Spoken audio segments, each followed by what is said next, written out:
And next to him is Ron Wyatt, an archaeologist. These two men became friends in the search for Noah's Ark. And Ron read the Life magazine story, and he thought, I'll go across there with my two sons, we'll have to check this thing out. Because Ron actually was a believer in the story of Noah's Ark in the book of Genesis, the biblical book of Genesis. And he said, if this thing is up in the mountains, what's it doing up there? It's such a huge object, I must go and examine it. Pretty rough country. And it's longer than a football field. Okay. And it's too big to excavate. Well, now what he did was, when he got there, he said, it's hopeless for me to decide what this is. It's in the ground, it's too big, it's going to take me a lifetime to dig it out, so that's useless. I believe in prayer, I'm going to pray. I'm going to get some of my friends together in Nashville, Tennessee, and we'll pray that if this is the Ark, then something unexpected will happen and it will come out of the ground. And that's what they began praying, and you wouldn't believe what happened. And now, what actually happened is that Turkey's history books all written. And this is what happened. On November the 25th, at 3 minutes to 11 in the morning, suddenly the sky became silver. Well, it became silver a few minutes earlier. And people began telling each other, look at the sky, look at silver. Now, a grey sky like we've got today is not silver. This was shining like silver paper, right across the sky. And people got out of their houses, the children were let out of their schools to go out and have a look. Truck drivers stopped their trucks in the middle of the road and looked up. It was something no one had ever seen. This wasn't worth talking about. And when everybody was safely out of any danger inside buildings, at 3 minutes to 11 that morning, an earthquake struck and lifted this thing 20 feet out of the ground. Now, is that an answer to prayer? Oh, boy. And so then a team went right across to Turkey and they began to examine it with scientists. Scientists came across. There's some Kurdish people. They're lovely folk. Very hospitable. Little Kurdish girl. Here's another one. 2, 3. And the man who owned that piece of land was very upset. He said, this thing came up and ruined my field. Anyway, the expedition began. There you are before the earthquake, there you have it after the earthquake. You see? Okay. Now, somebody's going to say to me, how can a boat get up to 2,000 metres above sea level, 6,300 feet? A boat that's as big as a football field and longer. How? That's impossible, because how would you get enough water that high to get the boat up there? Well, let's just do a little bit of geography for a moment. There you have our world today. 70% water, 30% land. Okay. If you took all the seawater below sea level and you tip the land into it, you'd find that there's 18 times more sea volume than there is land volume. So if you had a cosmic disaster, it wouldn't take a lot of effort to get this whole thing covered over, and huge areas of water covering over huge areas of land, with land rising and sinking. If you're talking about a cosmic disaster here, not just a Auckland flood. And this is what Genesis talks about. Now, we'll continue. Another question, and I used to be a skeptic, believe me. I was one of the greatest skeptics. I'll tell you about that in a moment. And one question I'm still asked, and one question I used to ask is this: how can you get all the animals of the world into one boat? Well, if it was that big, it'd be a bit of a hard job, wouldn't it? That's the kind of pictures we have of Noah's Ark in children's picture books. But if you take the dimensions as given in the biblical book of Genesis, oh, by the way, you'd have a problem with some of these pictures, wouldn't you? Yeah. There's the comparison of the size. A boat 158 metres long, 3 decks, each deck being an acre, and that's 500 115 feet long, beside the average-sized house, double-decker bus, elephant man and his dog. If you went home tonight and you saw something that big behind your house, it would make you think, wouldn't it? That's the size, that's the actual size of Noah's Ark according to the old records. So we're talking about a boat that's pretty big, aren't we? Okay. And you'd be able to fit the animals in. Now I'll tell you what, Dr. Ernest Mayr is one of the world's leading taxonomists. He states that there are 1 million animal species, 90% of them are in the sea. 10% of them are land creatures, and that includes insects, amphibians, mammals, birds, and what's the other one? Reptiles, sure. If you take the average of those 4 bigger types, forget the insects, the average size from the largest creature, that's the elephant, and the giraffes and so hippopotamus and so on, the largest creatures down to the smallest land creatures, the average size of the whole lot of them is the size of a house cat. Now, there are 20,000 species of such creatures, land creatures. 20,000 basic plants. If you took 20,000 male and female, that's 40,000 house cats on board, because that's what the average would be, and put them onto the deck space of this vessel this size, they would only cover 40% of the deck space. 40% only. And that's not even putting them in covers and stacking them in tiers. And so the question is not this. It should not be, how did Noah ever fit them all in? The real question should be, what did he do with the extra space he had left over? That's scientific reasoning. That makes sense. Thank you. Now, we're told that the world was pretty violent back there. In fact, there was probably a world war raging at the time of the flood, according to ancient records. There was violence, there was corruption. There was a great proliferation, an increase of population taking place, which was multiplying population just like today. There was high technology. They had an industrial revolution about 300 years before the flood, according to the book of Genesis. We had an industrial revolution about 300 years ago. Isn't that interesting? Look where we are today. So what kind of technology might they have had back there at the time of the flood? And if you're sceptical about ancient technology, friends, I invite you to take a look at my video, my DVD, which is about the secrets of the lost races, or the book Dead Men's Secrets. And that will show you 1,000 secrets of the ancient races that show that they were as advanced, in at least 60 ways, they were more advanced than we are today. So there was no problem with ancient technology. They could do this kind of boat. And not only that, I'm going to show you things about this structure that you're going to absolutely be astonished at as we get going. Thank you. Now, here we have the vessel under construction. And then we have the invitation to anybody who would believe there was a flood coming, and of course they moved and they said there's not enough water. Just like people do today, you couldn't cover the mountains. Of course, the mountains are much lower back there too, but we've got good geological evidence of that. This disaster did a lot of things which changed this world. And our world today is very different from the world 2,000 years ago before this disaster took place. Thank you.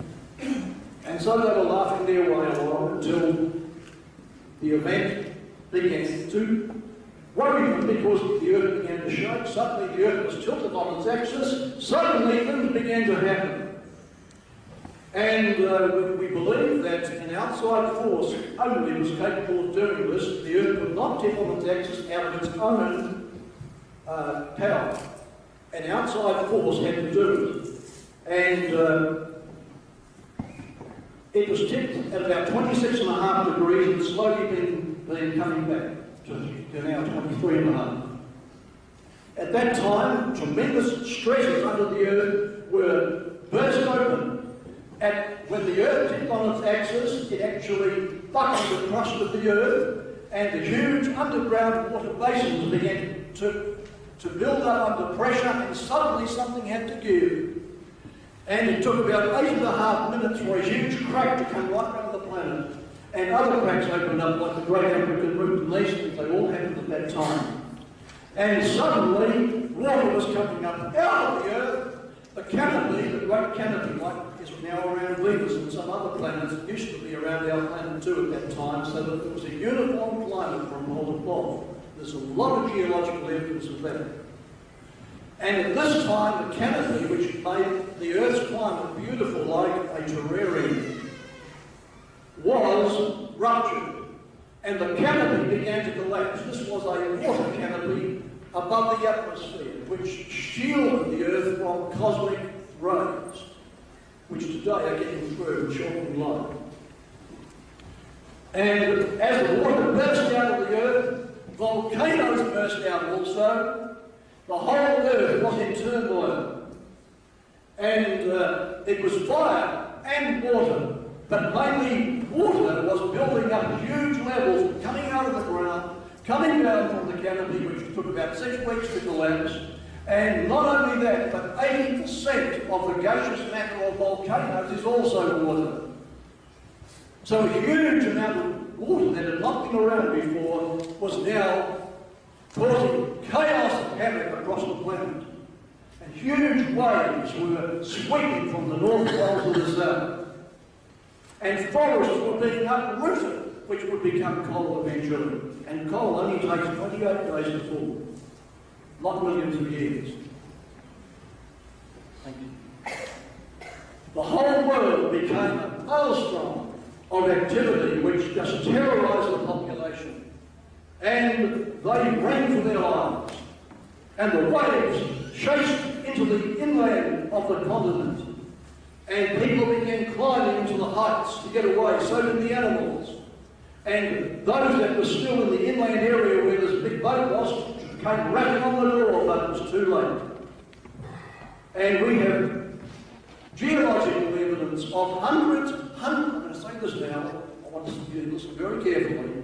Around this world there are hundreds of thousands, not hundreds and thousands, hundreds of thousands of hilltops all over the world that are just great masses of bones. And the bones are all mixed up. Sea creatures, land creatures, man-made instruments, human artifacts, human beings, all mixed up. And friends, this was a terrifying event. And the waves are estimated to have been taller than the Empire State Building in New York. And today, geologists look at the layers and they try to interpret them through the eyes of evolution, which I think is a big mistake, instead of interpreting through the eyes of catastrophe. Because you have whales and sharks and fish mixed up with horses and cows and snakes and human beings and trees that could only have come from water destruction, couldn't it? There's no other explanation. You tell me, I'm not interested. Okay. And we're not told about this in the schools because there's an agenda they want to get across to us. And that agenda misses out the fact that there was a great internment of the whole world at one particular time in history where sea animals and land animals were mixed up together. And continents and seas were churned up together. Today, we find all over the world, including New Zealand, down in Port Waikato, the same situation in other places have been found. And this one in France, where you've got the tree trunks rooted up, the branches stripped off them, the roots stripped off them, and they are vertically going through about 20 or 30 layers of coal. Each layer interspersed with sand or something as water-made. This could only have happened rapidly because these would not have survived millions of years waiting to get buried. It had to be quick burial, quick destruction, and the coalfields were being formed at this very same event. Here's one in New South Wales. My friend is standing beside a log, rather a tree, that is vertical through 14 layers of coal. Each layer interspersed with water-made mud. And the record says that the whole world was inundated at this time. And when the flood, by the movements of the earth, because the earth was still convulsing and moving throughout all that period, and for hundreds of years later, the water actually settled down after about 12 or 13 months into new areas that had been opened up. This is a big subject, I'm just trying to answer. And the water actually left terraces as it started retreating. You can see terraces like this all around the world today, as it retreated off the land that it had just come. You can see these terraces. Every river today is an underfit stream. The water that flowed off the land was huge earlier, and now it's just back to normal, small. But at the time of the flowing off, that was the end of the flood. Here is a canyon near Mount St. Helena in the USA that formed in one dome. That canyon you're looking at is 200 feet deep, 200 feet wide, but formed in one dome. When everything is soft and everything has been piled on top, and then water starts cutting down, cuts down very quickly. And eventually the survival vessel landed up in the mountains of what today we call Turkey. And they came out. This was after about 13 months of floating around. Today, the most widespread memory of the human race is the Great Flood. 600 or more legends. And for about 2,000 years after the event, tourists used to report going up to visit the remains and taking souvenirs from the big boat. The Persians talk about this, the Phoenicians talk about it. Many ancient histories speak of tourists going up to the area and souveniring bits of Noah's Ark. When Ron Wyatt came back to America and said, I believe this is Noah's Ark, Nashville Chronicle put him on the front page and gave a very good report on it. But then the skeptics came out. As you'd expect, I was one of those. I'd read about supposed remains of a boat on top of Mount Ararat, 10,000 feet, 5,000 metres. And when Ron Wyatt said, no, this what we've found is about 20 kilometres to the south on these other mountains, I didn't want to believe him. I said, hey, wait a minute, he's not even in the right location. But I forgot this one thing, that the record did not say Mount Ararat, it said the mountains of Ararat is where it landed, not Mount Ararat. And people who go up to Mount Ararat looking for Noah's Ark are never going to find it. Because Mount Ararat is a post-flood mountain that came up about 1,000 years after the flood as a volcano. It's come up since that event. But the mountains to the south answer the description perfectly. And this is where we find this boat shape. And now we're going to have a look at some scientific stuff. Well, I was one of the skeptics. I drew all the money out of my bank account. I think I had about $30,000 at that time. And I drew it all out and I said, I'm going to prove this man wrong. I took my own scientists, we went across, in fact we interrogated the man mercilessly himself, but he had the answers right. He had laboratory tests to show us, he had all sorts of things that we never thought were possible. And so I said, okay, I'm going over there myself, we're going to check this thing, we're going to prove it or disprove it. And of course, you've got to be honest about this, but if I'm mistaken, I don't mind admitting it. We all make mistakes. Nothing to be ashamed of. Well, I made a mistake. I was wrong. We found things there I never thought we'd find. Here is anchor stone. One of the things that actually struck me was the fact that in a curve leading up to where this boat shape was, there were all these anchor stones that had been dropped on top of hills. Whatever were anchor stones from ancient shipping doing on top of hills in a line leading up to a boat shape? That really got me worried. But these ones were huge. These were in proportion to what a big boat would use and not a small boat. And they used to drag these, all ancient shipping used to use them. They used to drag in the water to stabilise a boat so that they would not go sideways against the wave and tip over. And this was a constant thing. They had a hole going right through the stone, and the diameter of the hole in the than the openings on either side. In other words, this was the kind of hull that you'd expect to have a knot tied that would stay secure and not choke during the violence of the storm. Here's a Turkish diver who's found 3 of these on the seabed near an old shipwreck. This is the kind of thing they used to use. There you have the boat shape again. There you have it on the air. And one of my arguments was, well, look, this whole shape must have been formed by nature. With mud flowing around an obstacle that would leave that kind of shape. Well, the problem with that theory is that the boat shape, pointed one, is uphill, whereas nature does it the other way. The pointed part is downhill. As the object flows around like a light bulb at the top, it comes back to a point at the bottom right, and that's how nature does it. But man-made structure does it the other way around. Okay. Dave Vessel, marine salvage expert, joined the team. Dave had a lot of equipment. He used to salvage shipwrecks around the world. And Dave brought in his equipment. And he brought in his 3 types of metal detector, so that if one gave a false reading or a vague reading, the other 2 could confirm or cancel it. And there was a metal pattern right through the structure. And the metal pattern actually was in straight lines with other lines crossing like a lattice work. And where these joined, there were found to be 4,300 metal sections at all the intersections where these lines were.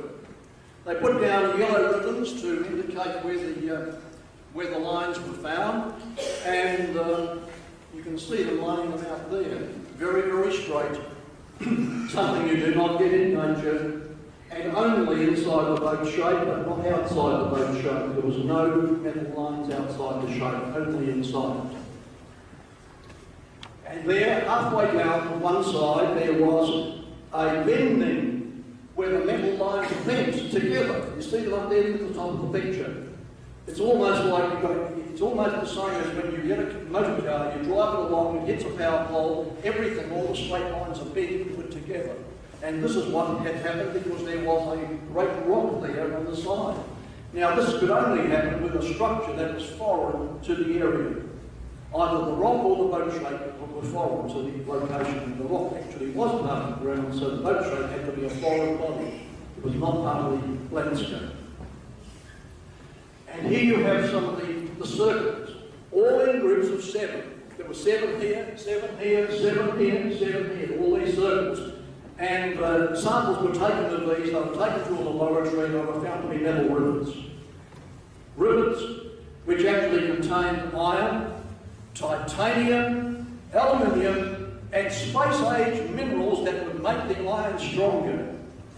And when NASA heard about this, they said, this kind of structure must be, it can't be a boat, it has to be a Russian satellite that's come down, and we'll be going out to see if we can get samples of this space-age metal, titanium, which has only been used in the last 100 years by our technology. We couldn't do it before that. But here it was in these rivets. Well, NASA reckoned they shaking their heads because it was only inside the boat shape and nowhere else on any of those mountains. They said this has to be an ancient technology. Okay.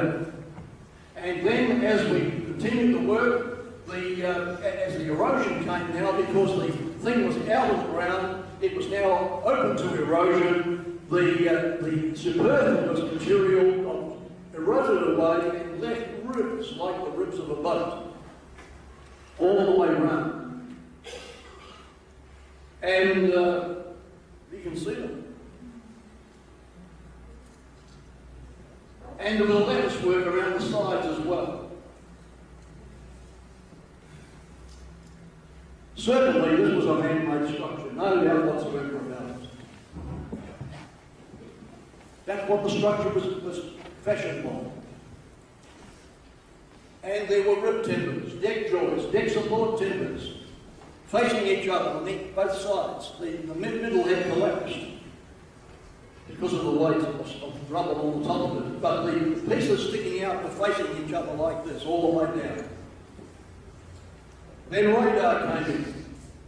And the radar showed that underneath the structure, because there was still mud on top, because it had been buried, inside the structure there was a passageway which went for about 60.2% of the distance from back to the centre. And both sides of that, there were cavities at regular intervals, cavities such as you would have put animals and so on in. And down near the front of it, you can see how that structure had collapsed.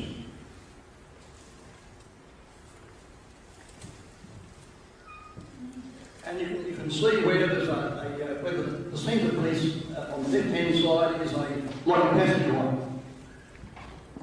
In the front there was a big doorway on the side, about 2.5 metres high, and also in front of that there were two tank-shaped structures with metal bands around them. When this was all fed into a computer, the computer started bringing up a show of what this basic shape was. And it showed that their collapse had taken place, but the pattern structure was there even though it had collapsed downward. That would have been what it looked like. Pretty modern, eh? One of our team members built a model of it. He was a man who flew through the aircraft for a lot of the Pan Am flights. He was an aircraft pilot. He was also an engineer, and he built models of this. At the back there were some protrusions which nobody understood what they were, but in an audience I was giving in London, a man came up, he was a sea captain, he said, those protrusions would help to stabilise the vessel. So now we can understand what they were there for. You can see where the doorway is. It's not halfway down as picture books show, it's near the front. Now, if you can skip through this, I'm not going to talk about the book table, you know it's there. Now we just go back one, thank you. Before that. There's the location, 39 degrees 26, and that's north of the equator. That map has shown another story, but I just wanted to show you that this is a long way inland. It's hundreds of kilometres inland from the Mediterranean Sea, and it's 6,000 feet above sea level, 2,000 metres altitude. So what's a boat doing there? Well, if I was trying to be a wise man, I'd say somebody must have carried it up on his back. But no, friends, we're not going to get away with that kind of funny bit story, because you just don't get a boat up in the mountains unless water has brought it there, especially if it has a weight of 32,000 tonnes. Okay, so that means that water was at least 6,000 feet above sea level at one time when a boat was brought to land. Now, does water stay up this high here and drop down here beside it? No, water finds its own level, doesn't it? If water is 2,000 metres above sea level, it's going to be 2,000 metres above sea level all over, isn't it? That we're talking about an event that staggers the imagination, friends, and we've had land movement since, and this is, I've dealt a lot about this in some of my books and the videos, a very fascinating subject. This, friends, is a boat that was brought there by water, a boat weighing 32,000 tonnes. And there is the Bible dimensions, 515 feet, 158 metres. It doesn't use feet and metres, it uses the word cubits. Now, Moses, who wrote this record, was born in what country? Those of you who know something about Moses, what country was he from? Who saw the Hollywood movie on the Exodus? Egypt, that's right. Moses was also trained in the royal house of Egypt before he made his escape. And Moses was familiar with the royal Egyptian cubit, and the royal Egyptian cubit was 20.6 inches. He wrote that the ark was 300 cubits, 300 times 20.6 is 515 feet, 158 metres. That's how we get the historical dimension of it. Thank you. And our boat shape in Turkey is exactly 515.5 feet. How about that? 300 cubits. exactly as it's written in the book of Genesis, precisely in the right location, the right length, the right average beam width. That start coming together. Okay. There is one of the Egyptian cubit rulers, which is now in the Cairo Museum. You can test the length of it. It's 20.6 inches.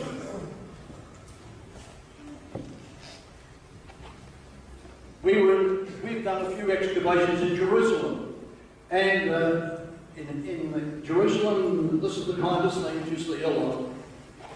Dear little boys selling from their lovely hot arms the bagels, which taste so nice.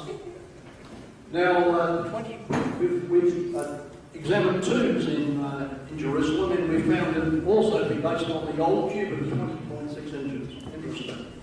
So we've got our measurements here. Now, the record says that Noah, toward the end of the flood, was getting impatient to get out, so he sent some birds to fly around and see if they could find a resting place, and if they did, he'd know it was getting time, that they'd soon be able to get out. And several flights of birds went back and forth for several weeks, and the crow that he sent out could not find a resting place, so she came back to the ark, and Noah knew there was no room, there was no land appearing that would satisfy a bird so it could come back. So, okay, they stayed a bit longer. Now, there's a village. Here's our boat shape up there on the left. You see that little boat shape thing on the left?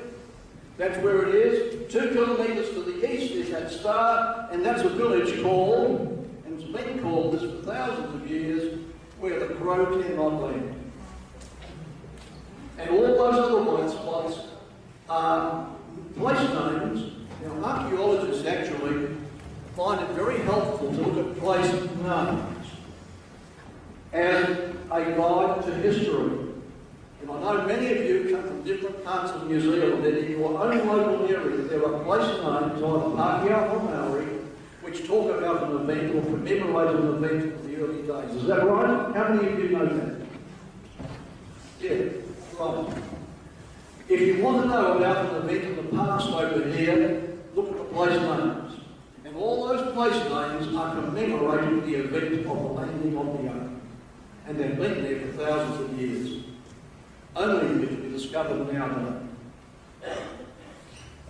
In fact, there's a village just up there on the top of the picture. There's Big Mount Ararat there on the very top near the right. There's a village called the Place of Eight. The valley is called the Valley of Eight. You know, the book of Genesis says there were 8 human beings on the ark. Did you know that? Then there's another place here, Deuteronomy, in the middle of the picture, just up a bit where the oars were reversed. Now that's not saying that Noah's Ark had oars, but that's a simplistic way of saying, I mean, when you're in a boat, a rowing boat, and you reverse the oars, you come to slow down. In other words, this is where the boat slowed down coming into land. History, isn't it? The place names. That's the location, and that's where the boat shape is. Thank you. There's the mountain that says where the oars were reversed. In other words, the water was over the mountain here when it was coming into land. There's only one boat in history that was coming into the mountains. Now, another thing that is helpful is to look at the ancient records. Archaeology is greatly assisted by ancient writings. Now, the book of Genesis says, now the ancient writings are in the left-hand column. What the archaeologists have found is in the right-hand column. The book of Genesis says it landed in the Ararat region. Our discovery is in the Ararat region. The book of Genesis says it landed on the mountains, plural. Not on a mountain, but on the mountains. And it is on a mountain range. Local legend says it's on a hill, not a tall mountain. Well, friends, a 6,000 foot elevation against the 16,000 foot one is a hill. It's on one of the lower levels, not a tall mountain. The local tradition also says, in fact, the Muslims have a tradition which they say it's on the mountain, it's going to be found on the mountain called Al-Judi. Well, friends, it is on the mountain called Al-Judi. That's a local name for that mountain. Legends of the past say it's on the west side of the hill, And this is from ancient tourist visits, thousands of years ago. The tourist said it's on the west side of the hill. We've found it to be on the west side of the hill. They said it was beside a large rock, and you've seen that rock in the picture, haven't you? It's at a place called Nisa, your friends, on old maps of this area. There's a village 300 metres up the hill behind it, and on old maps that village is called Nisa.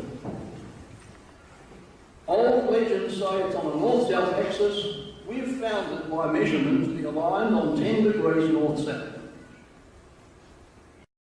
Had Ron demonstrate the radar. When he found what looked like a broken timber near the surface, the governor had it dug up and gave it to Ron to be verified. The lab test revealed organic carbon. It was petrified wood. But the final proof was when it was sectioned. The evidence was obvious. Not only could the internal wood structure be seen, it was also clearly laminated wood. 3 separate layers could be seen. The adhesive material, or glue, had seeped out and hardened on one end and was perfectly aligned with the internal layers. But the ultimate test as to whether this was indeed once wood was to determine the presence of organic carbon. Galbraith Labs took samples of the timber. They first analyzed for total carbon content, both organic and inorganic combined. The next test was for only inorganic carbon. By comparing the 2 results, we would know if organic carbon were present. We're in the process of weighing the sample now before the analysis for the total carbon of this sample. The inorganic carbon will be included in this determination, all the carbon that's present. As we run the inorganic carbon, we'll be able to tell the difference if there's any organic present in the material. And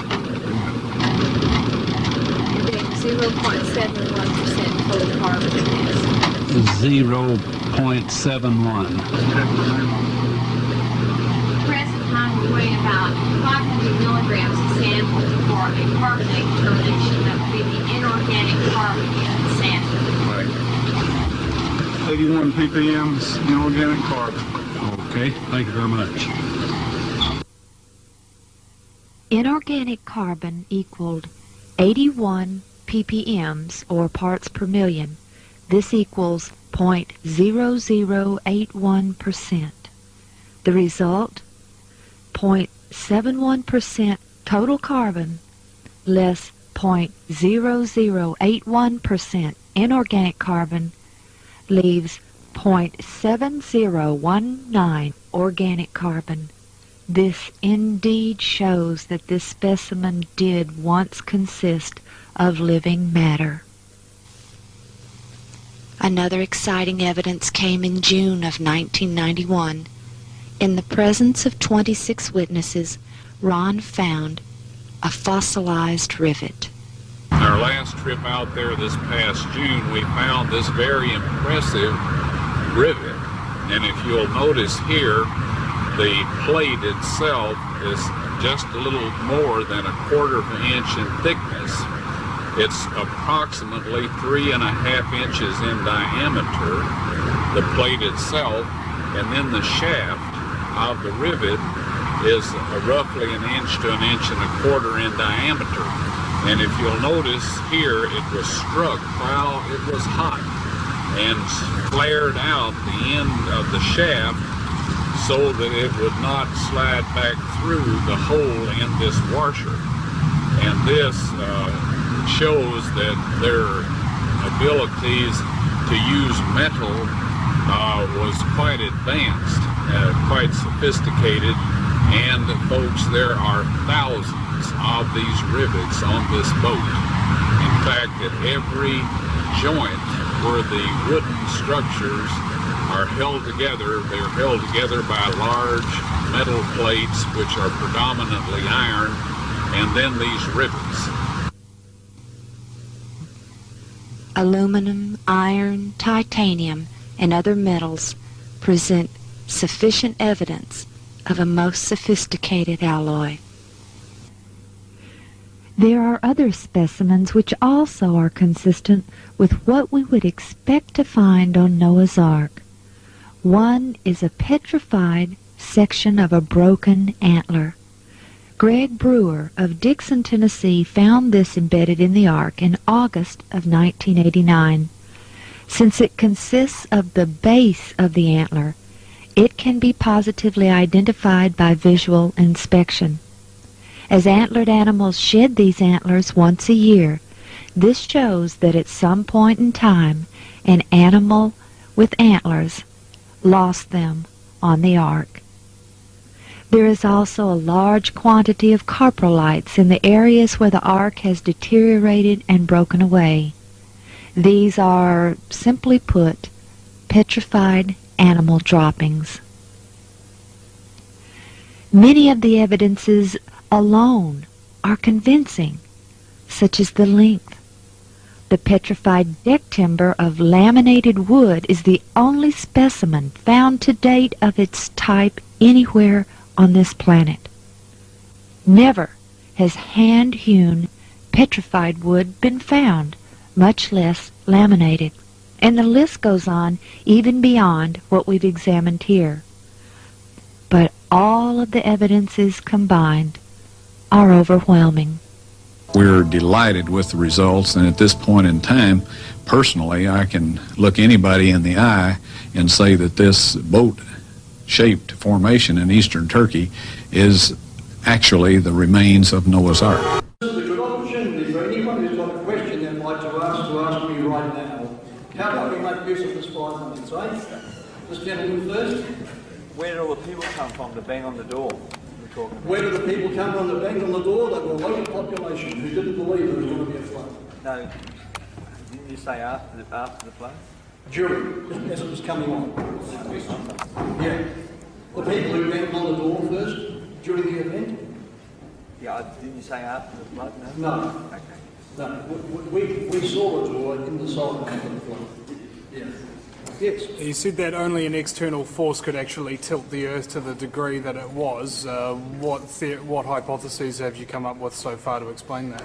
The most reasonable hypothesis that's come up by scientists as to what caused the tilting of the Earth's axis was that natural force could very well have been an ice comet coming close, because when we see evidence, there's other evidence which does suggest it was an ice comet, but that may not necessarily have been the cause. It was something close that came close to the Earth and caused enough attraction to tip it over. Can you tell us what carnivores were fed on, please? What? Oh, well, yeah. Actually, an interesting thing. Survival food is mentioned in the book of Genesis, that survival food was taken on board. However, scientists also tell us that in time of great stress, both birds and animals are capable of going into hibernation, in which case the metabolism slows down and very little food is needed, if any. Yes? What sort of timber was the ark made of? Pardon? What sort of timber? What sort of timber, we don't know. The book of Genesis does say gopher wood, but gopher wood is a Hebrew word meaning 3-ply, laminated, which would make the timber stronger. 3 layers of timber together are stronger than 1 layer of the same thickness. Yes? Wouldn't the spare space in the ark that you were talking about, saying that all those animals only took up 40% of the space, wouldn't the rest of it sort of account for food storage? It could account for food storage, and of course, if they were not all hibernating, they're capable of doing it, but if this did not happen that way, and they were still awake, a lot of them, and they needed to be fed, we know that they have very advanced technology. It could have been done with an automated system, and they would not have to go around all these 20,000 pairs of animals. Yes? The timing of the flood is actually recorded in the history of many nations, and as close as we can get, can you hear me?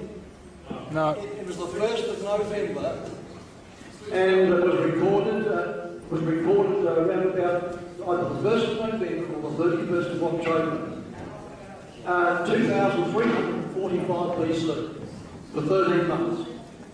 And that can be very well confirmed, and there are about 10 different timing factors that you can go to. The oldest deserts are 4,500 years old. That was confirmed by German scientists last year. Oh well, that's uncensored.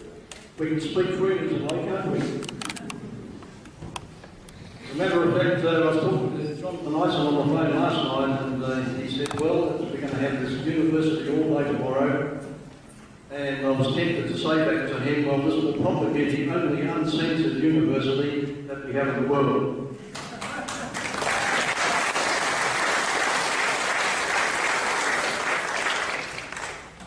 Okay, back to the slides. All right, friends, we've found lots of evidences ourselves since then as well. There have been metal rods found. The Turkish government actually has confiscated some of these. We've got friends in the Turkish departments who've been working with us, and they want to keep some of these. They're very precious. I would suggest to you today that any further searches for Noah's Ark would be fruitless. The old vessel, what's left of it, has now been found. This is a gentleman, he's an atheist. He's a well-renowned archaeologist. His name is Dr. Ekrem Arkagul. He died a while ago. Dr. Arkagul actually was shown the evidence, and he was asked, what does this mean? And Dr. Arkagul said without any hesitation, he says, this is a boat. This is a boat, it must be preserved. And then on television he was asked another question, well, if this is a boat, what's it doing up there 6,000 feet in the mountains, hundreds of kilometres away from the sea? And his answer was, there's only one answer to this. This has to be Noah's Ark. And various other learned people in Turkey who have been working very closely with this. The Turkish government set up what they call the Noah's Ark Commission. And on that is Dr. Salih Bourguignon, a Muslim man. And he has been helping us a lot with our work. And he actually is a university professor. And he did an update on his doctorate. And when he went before the panel of his peers to be tested orally about his doctorate, they said, well, you come through with almost 100%. But we have only one final question for you. Do you believe that boat up there in the mountains is Noah's Ark? And he said, yes, emphatically I do. And they said, well, sorry, we cannot employ you any longer. That was the Erzurum University in eastern Turkey. That's the kind of censure that goes on everywhere today. And that's why the public is being brainwashed, the fact that some of these Bible stories are only fantasy, because it's all the truth. The evidence is being censored. Okay. Today we are uncensored. Here is what the Turkish government has been pulling out of the structure. Now, when I put in secrets, I'm only saying this because I want you to know that there is good evidence of high technology in the past. And a lot of this technology exceeds the knowledge that we have today. And this means that such a boat could scientifically have existed in the past because the technology was there to do it. Now, the Turkish government has now put out a tourist map. I picked this one up in Istanbul when I was on my way to Europe. And you'll see that they have the town of Bayazid. That's where we got shot up in the hotel. And right next to that, we've got the big boat, the Noah's Ark. That's right there on the map. Because this town is only half an hour's drive from the excavation site. I'll enlarge the map on the right now in the next picture. And they call, there's the Bayazid there in the centre, left of the picture. there's the roadway, and then underneath that, those little green things are called historic, they're a sign for a historical site.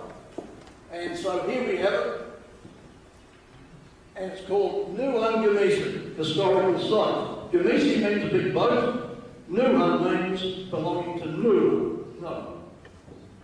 Noah's big boat, recognised by the Turkish government.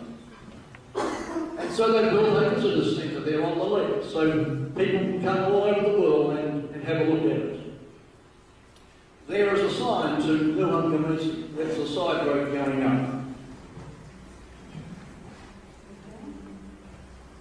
There have been ideas to place a big dome over it so that further excavation can take place, but the Turkish government has banned any further excavation because they say it's only destroying the structure, and before it continues there must be a big dome. But unfortunately it cost about $16 million.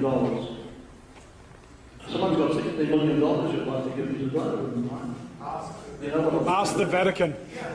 Yeah, I think they've got more than they need. All right.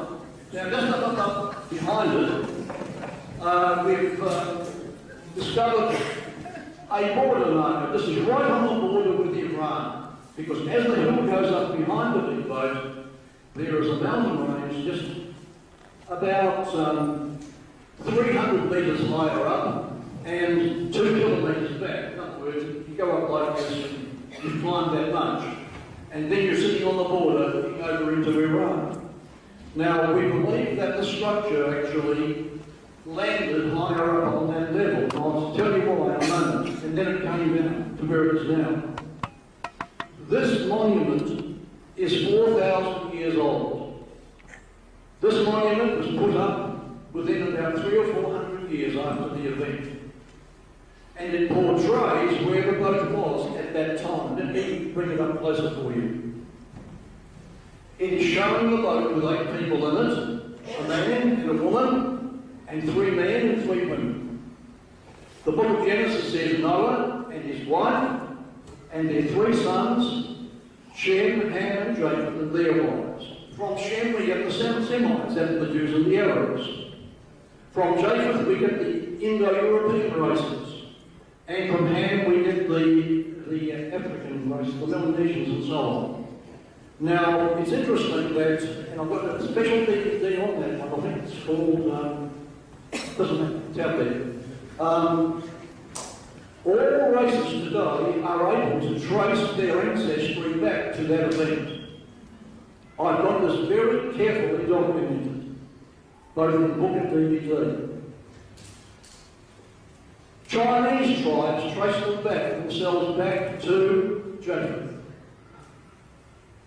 Hamitic tribes in the Congo trace themselves back to Ham.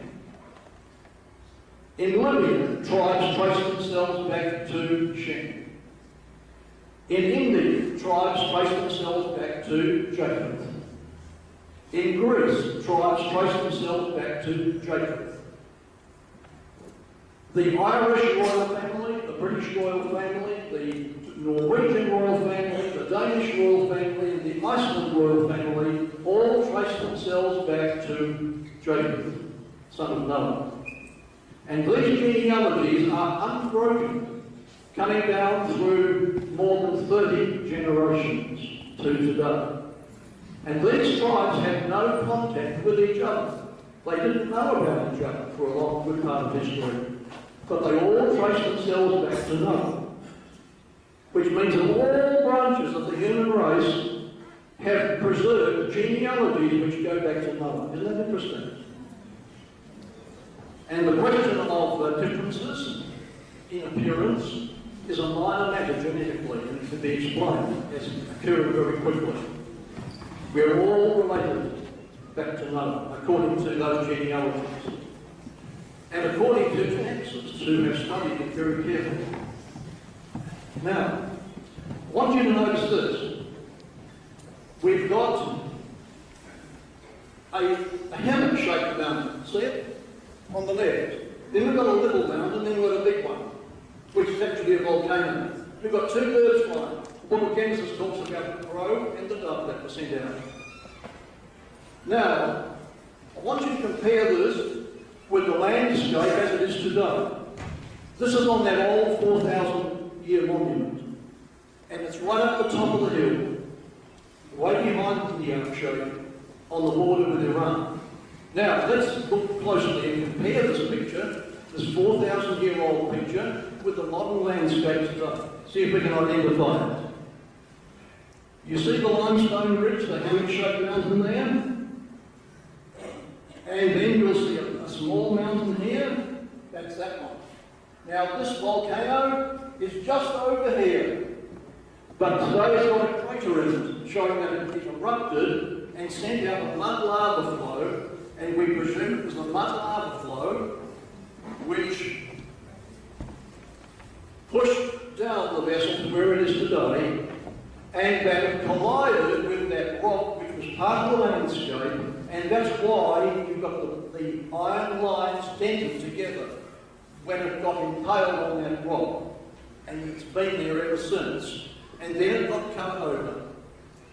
And it's interesting that Persian tourists around about 800 years BC describe how when they went to visit Noah's Ark, 800 BC, they had to go down into it to explore it.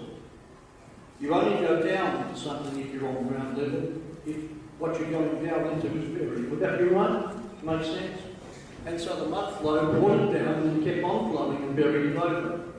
And not until the earthquake of 1978 did it come up from being buried and could then be examined.